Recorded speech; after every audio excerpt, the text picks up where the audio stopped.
నుండి సిగరెట్ మానేస్తున్నాను. This is my last cigarette.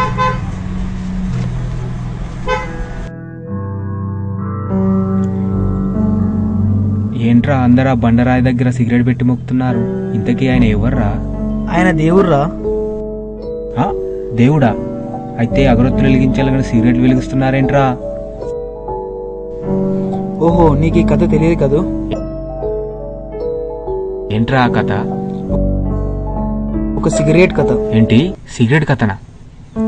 దాదాపు కొన్ని ఏళ్ల క్రితం జరిగిన ఒక ఆశ్చర్యకరమైన సిగరెట్ కథ. తొందరగా చెప్పరా. చెప్తా వినరా.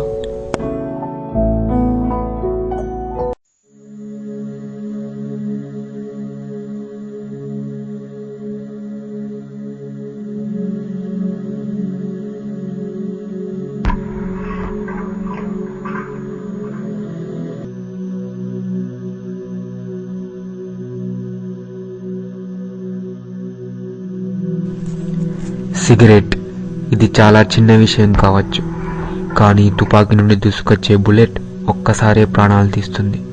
కానీ సిగరెట్ మాత్రం ఒక క్షణం నరకాన్ని, మరో క్షణం స్వర్గాన్ని చూపిస్తుంది. మనం తినడం అన్న అలవాటునైనా మార్చుకోగలమేమో, కానీ సిగరెట్ అనే చిన్న అలవాటును మాత్రం మార్చుకోలేం. ఇది ఎందుకు, ఎప్పుడు, ఎలా మొదలు పెట్టానో జాతకంలో రాసి ఉంచుకోవడానికి వీలు లేనిది. ఎందుకంటే ఇదంతా ప్రకృతి చర్య. Live it.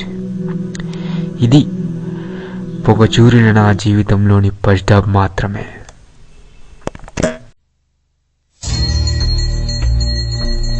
పొగ తాగటం వల్ల లంగ్ క్యాన్సర్ వస్తుందని, నోటి క్యాన్సర్ వస్తుందని అందరూ ఏదేదో చెప్పారు నాకు. వారు చెప్పిన దానిలో క్రొత్తగా ఏమీ కనిపించలేదు. అందుకే వారి మాటల్ని వదిలేశాను. ఇలా సాగుతుండగా కొన్ని రోజుల తర్వాత నాలో కలిగిన కొన్ని అనారోగ్యపు ఛాయలు నన్ను ఆలోచింపజేశాయి. వెంటనే వెళ్ళి డాక్టర్ను కలిశాను. నువ్వు సిగరెట్ మానేయాలి, లేకుంటే కష్టం. డాక్టర్ కూడా అదే చెప్పాడు. ప్రేమిస్తే చస్తావు, ప్రేయస్ని వదిలేయి అంటే ఆనందంగా వదిలేస్తామేమో, కానీ సిగరెట్ అంటే ఆలోచించాను. సిగరెట్ తాగుతూనే.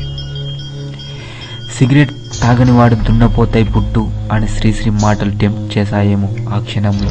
కానీ ఆ సిగరెట్ పొగ వల్లే ఆయన పూర్ణాయుష్కుడు కాలేకపోయాడు.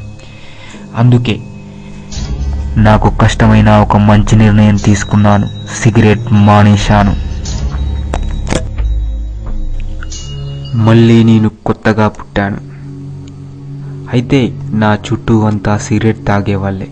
వాళ్ళు ఊరిస్తూ తాగుతుంటే నా మనసు ఒక పక్కకు తూగేది. ఆ సిగరెట్ ముక్కను టక్కున లాక్కొని నా పెదాలతో ముద్దాడాలనిపించేది.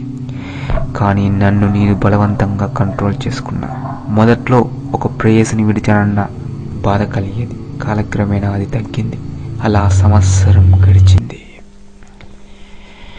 ఒకసారి ఉన్నట్టుండి నా నోటి నుండి రక్తం కారడం, గొంతు బిగుసుకోవడం మొదలైంది. కంగారుగా వెళ్ళి మళ్ళీ డాక్టర్ను కలిశాను. రిపోర్ట్స్ వచ్చాయి. నాకు క్యాన్సర్ అని తేలింది. నేను అవాక్కయ్యాను. అప్పుడప్పుడు దగ్గు వస్తున్న నేను అంతగా పట్టించుకోలేదు. కానీ ఫలితం ఇంత దారుణంగా ఉంటుందని నేను అస్సలు ఊహించలేదు. కొన్ని నెలల్లోనే నేను మరణిస్తానని డాక్టర్ చెప్పాడు. అప్పుడు నాకు ఏమీ కనిపించలేదు, ఒక్క సిగరెట్ తప్ప. మళ్ళీ మొదలెట్టాను చాలా కసిగా. సిగరెట్ తాగడం నాకు ఒక నిత్య వ్యసనంగా మారింది. ఇలా నా చావు చివరిదాకా తాగాను. ఇలాగే పోయాను. ఆ పొగలో నా చితి పొగ ఏకమై.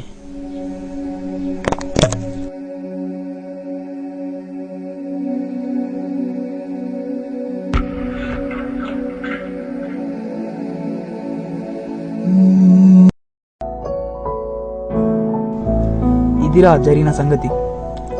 అది సరే, అతడు సంవత్సరం నుంచి సిగరెట్ తాగలేదు కదా, మరి అతనికి క్యాన్సర్ ఎలా వచ్చింది? బహుశా అతడు సిగరెట్ తాగేటోళ్ళ దగ్గర ఉండడం వల్ల వచ్చిందేమోరా. ఇది చాలా చిన్న విషయం. మరి అందరూ ఎందుకురా బండరాయికి మొక్కుతున్నారు? అది అతని సమాధిరా.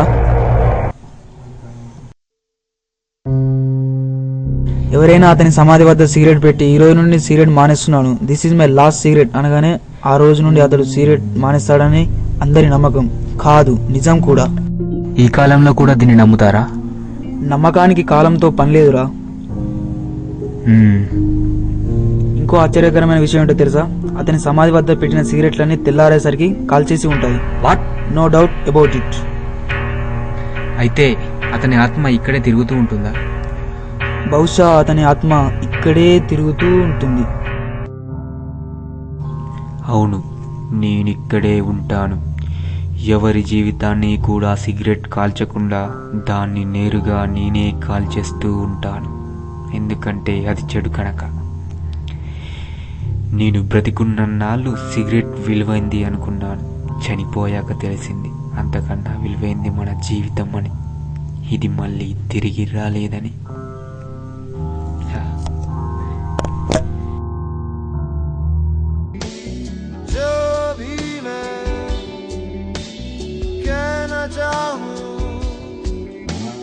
बर्बाद करे